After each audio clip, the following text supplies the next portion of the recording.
La bonne semence. Du 18 février 2026. À l'hôpital pour trouver la vraie vie. La tête baissée, le pas pesant, Michel se rend sur le chantier. Il est en pleine déprime. Sa vie lui paraît un échec sur tous les plans. Ce matin, en quittant son appartement, il a dit à son ami que ses soucis l'accablaient et qu'il n'avait plus envie de vivre.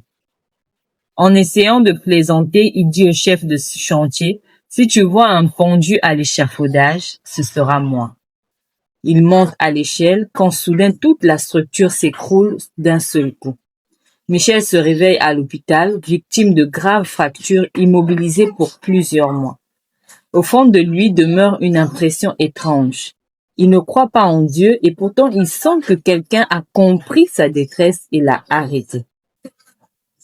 Le voici obligé de passer de longues heures à souffrir et réfléchir.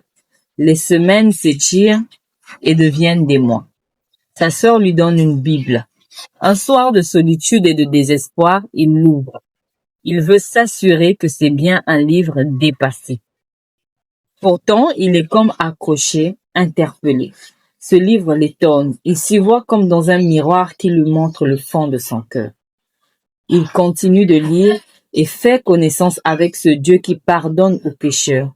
Michel résiste longtemps, refusant de croire, simplement d'accepter l'amour de Dieu et le salut qu'il offre. Enfin, il rend les armes. Un jour, il abandonne toutes ses propres idées et met sa confiance en Jésus-Christ. Il est devenu chrétien. Connaissez-vous ce Dieu qui transforme les cœurs et donne la vie éternelle à ceux qui acceptent simplement de croire au sacrifice de Jésus sur la croix?